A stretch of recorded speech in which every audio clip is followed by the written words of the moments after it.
बंदा इश्क। Hello. Hello Ghalib भाई। क्या हाल है, आपको कैसे हो आप? आवाज आ रही है? आ रही है मैं भाई। ठीक हूँ गालिब भाई, आप कैसे हैं? ठीक है। मैं ठीक हूँ भाई। अच्छा जी, क्या बात करेंगे? गालिब भाई, कुछ सालों से आप लोगों को सुन रहा हूँ और फील ऐसा करते हैं कि शायद साथ ही बैठे हों, जैसे अब तो इतना सुन लिया है। और जो है, पहले अपने नाम से मैं थोड़ी सी बात शुरू करूंगा। ये जो हम्म। बंदा है इश्क है, आई होप कि नुसरत साहब के आप भी थोड़े फैन रहे होंगे। तो उनकी एक कवाली नुसरत। का ये अच्छा। नुसरत फतेह अली खान साहब। कौन सी वाली कवाली का ये बंदा इश्क? फिर ये हमने नहीं है, सुनी। मैं अजल से बंदा इश्क हूँ। मैं शुरू हाँ से हाँ, बंदा सुनी। इश्क हूँ। सुनी हुई है, मुझे सुनी हुई ज़ौद व कुफ्र का गम नहीं। मतलब है। मुझे हाँ। ईमान और कुफ्र का गम नहीं। और हम्म। मेरे सर को दर तेरा मिल गया, मतलब ये जो इंसान का। हल्का हल्का मुझे सुरूर है इंसानियत का उसमें दर। कुछ हाँ हाँ बंद ओ है यस ये सर। वाले ना। हाँ हाँ। ओ यस सर। तो ये थोड़ा सा मैं अच्छा। कंप्लीट करूं कि मेरे सर को दर तेरा मिल गया इंसान। मुझे अब तलाश हरम नहीं। और मेरी बंदगी है वो बंदगी जो बकैद दैरो हरम नहीं। मतलब मेरी बंदगी किसी मंदिर या हरम की कैद में नहीं। और मेरा एक नजर तुम्हें देखना बाखुदा नमाज से कम नहीं। मतलब एक नजर इंसानियत की फिक्र करना किसी नमाज से कम नहीं।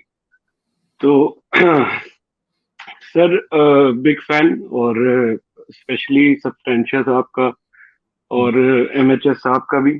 बहुत अच्छे, काफी टाइम से आप लोगों को सुन रहा हूँ।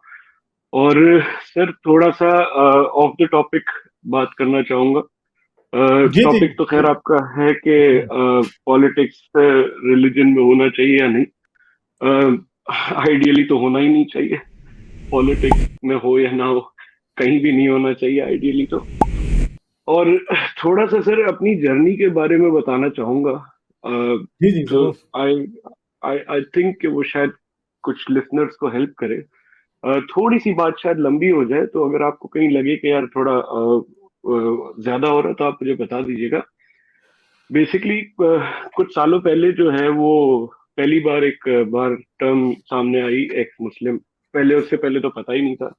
यही समझते थे कि भाई हर कोई इसमें आता ही है, जाता तो कोई भी नहीं है। और जब ये पता चला तो थोड़ा सा चीजें सामने आना शुरू हुई कि भाई देखो, ये लिखा है, ये गलत लिखा है, यूं गलत लिखा है। और अपनी तरफ से जो है वो काउंटर करने की कोशिश करते थे। लेकिन फिर इन दी एंड जब हजरत जुल्करनैन सामने आ गए, अच्छा। चांद सूरज को डुबाते हुए, वाह जी वाह। सूरज को पानी में डुबाते हुए जब वो सामने आ गए, तो बस फिर उसके बाद बहुत मुश्किल हो गया फिर आपका डिफेंड ईमान करना। भी डूब गया? चुप से, चुप कैसे, या धूमधाम से? सर सर उसके बाद ये हुआ कि मैंने जो है ना, उसके बाद भी तकरीबन 1 या 2 महीने तक मैंने किसी भी यूट्यूबर को नहीं सुना। क्योंकि मुझे यूं फील होता था कि यार जो बंदा बात करता है ना, वो अपने थोड़े मिर्च मसाले लगा के बात करता है, कि यार थोड़ा सा स्पाइस अप कर देता है बातों को। तो मैंने रीडिंग को कंटिन्यू किया। और जब मुझे पहली बार यूं लगा कि यार चीजें तो वाकई थोड़ी गड़बड़ है, तो मैंने अपने आप को रोका और मैंने कहा कि लेट मी थिंक के शुरू से क्या हुआ है मेरे साथ। तो हम्म। मैंने इसको यूं एनालाइज किया कि यार, अ, इंसान की जो फितरत है उसमें तो इंसाफ और सच, ये दो पहलू तो बहुत जरूरी है। तो मैंने कहा कि यार अगर है खुदा, तो उसके अंदर भी इंसाफ का होना तो हर हाल में जरूरी है। और यहाँ से एक समझे कि छोटा सा शिकवा जवाब शिकवा शुरू हुआ।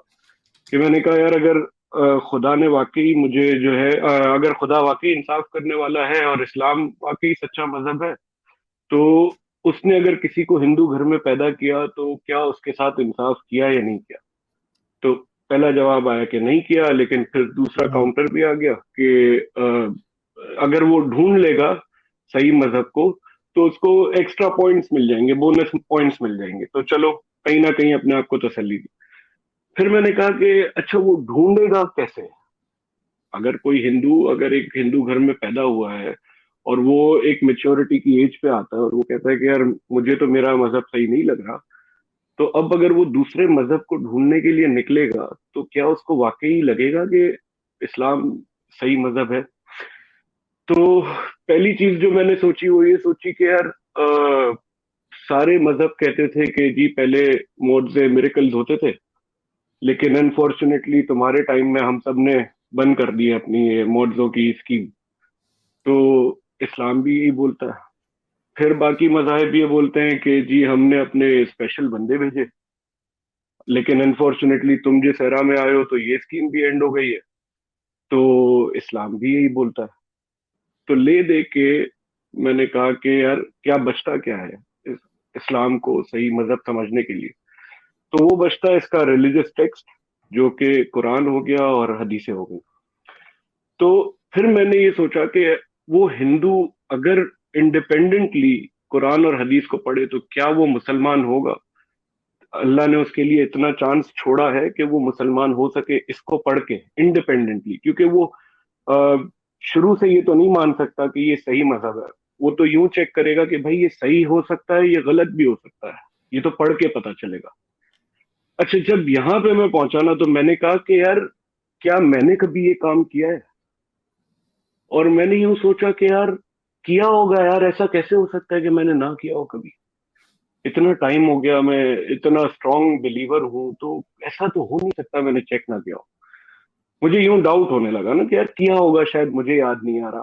तो फिर मैंने अपने आसपास में बच्चों को नोट करना शुरू किया कि एक 3 साल का बच्चा, एक 5 साल का बच्चा, एक 8 साल का, एक 10 साल का, एक 15 साल का बच्चा, मैंने हर एक को ऑब्जर्व किया कि यार क्या इन्होंने कभी चेक भी किया है जो चीज ये बिलीव करके बैठे हैं। और आहिस्ता आहिस्ता 18-20 साल की एज में पहुंच के ये सिस्टम का हिस्सा बन जाते हैं, इन्हें ये बात रियलाइज ही नहीं होती कि हमने कभी चेक ही नहीं किया इसको। तो यहाँ पे मुझे यूं हुआ कि यार चेक तो मैंने भी नहीं किया। तो लेट्स स्टडी। मैंने फिर जो है तर्जुमे के साथ पढ़ना शुरू किया, सुनना शुरू किया, और वहां तो लाइन लग गई ना सर। मतलब पहले तो एक दो पॉइंट्स होते थे, जब तर्जुमे से इंडिपेंडेंटली पढ़ना शुरू किया तो बिल्कुल ही खत्म हो गया सारा कुछ। अच्छा, दो चीजें स्पेसिफिकली जो जिन्होंने मुझे बहुत हिट किया, एक तो हजरत जुल्करनैन वाला वाकया था।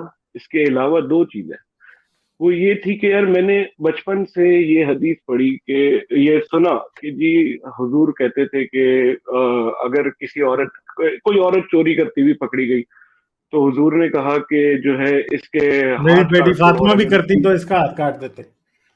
Exactly exactly। तो मैंने यूं सोचा कि यार बिल्कुल इतनी अच्छी बात है, इंसाफ का पैमाना तो ऐसा ही होना चाहिए। और उन्होंने अगर अपनी बेटी का नाम लिया है तो इससे ये भी पता चलता है कि बेटी से इंसान की मोहब्बत सबसे ज्यादा होती है औरतों में। तो मैंने कहा यार ये बात तो बहुत अच्छी है, लेकिन अनफॉर्चुनेटली ये बात का कोई ऑथेंटिसिटी नहीं थी।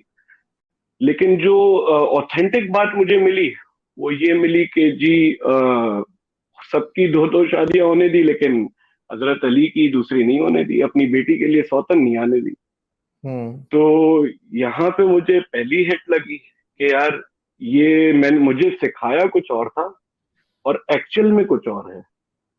और जो दूसरी बात मुझे लगी वो ये थी कि जी वो एक बूढ़ी औरत जो है वो कचरा फेंका करती थी, और जी एक दिन वो नहीं आई तो वो भी हुजूर किसी उसकी मुस्तनद हदीस तीमारदारी। की किताब में नहीं है। वो कहीं भी नहीं है सर। वो मेरा ख्याल हम्म। है कि शायद अनऑथेंटिक में भी वो कहीं नहीं था हाँ इसका। हाँ। तो एक्चुअल में जो मैंने देखा तो मुझे सही हदीस मिली कि जी वो नाबीना एक वो सहाबी थे जिन्होंने अपनी लौंडी को जो है कत्ल कर दिया ब्लास्फेमी के ऊपर। और नबी ने कहा कि जी इस पे कोई कफारा ही नहीं है। तो मतलब एक जो इमेज हमारे आगे बचपन से बिल्ड किया गया था वो टोटली अलग है, और जो एक्चुअल में है वो टोटली अलग है जो कि बुक्स में दिख रहा है। तो मैंने ये अपने आप से कहा कि यार जब इन किताबों को इंडिपेंडेंटली पढ़ के कोई नहीं हो सकता मुसलमान, तो ये खुदा का कैसा इंसाफ हो सकता है कि उसने चांस ही नहीं छोड़ा किसी को मुसलमान होने का। आई मीन सूरह तलाक की आयत नंबर 4 पढ़ के कौन मुसलमान हो सकता है, कोई इंडिपेंडेंट आदमी कभी भी नहीं हो सकता। तो सर ये थी एक शॉर्ट जर्नी जहां से यहाँ तक पहुंच गए हम। चलें, अच्छा लगा आपकी ये जर्नी सुन के। तो आप आते रहिए, फिर आपसे बात करेंगे, ठीक है? अब हम आगे चलते हैं, सबको थोड़ा थोड़ा वक्त मिलेगा। जी थैंक यू। ठीक है, श्योर तो श्योर, फिर थैंक यू। आइएगा, फिर बातें आपसे बहुत बात थी, करेंगे। बातें बहुत थी, लेकिन होपफुली नेक्स्ट टाइम। बहुत शुक्रिया गालिब साहब। चलें ठीक है, Best okay, of thank luck you. to you, man. Okay, like share और सब्सक्राइब करना मत भूलें। इसके साथ साथ आप मेरे चैनल को पेट्रियन पर सपोर्ट कर सकते हैं। पेट्रियन का लिंक वीडियो की डिस्क्रिप्शन में है।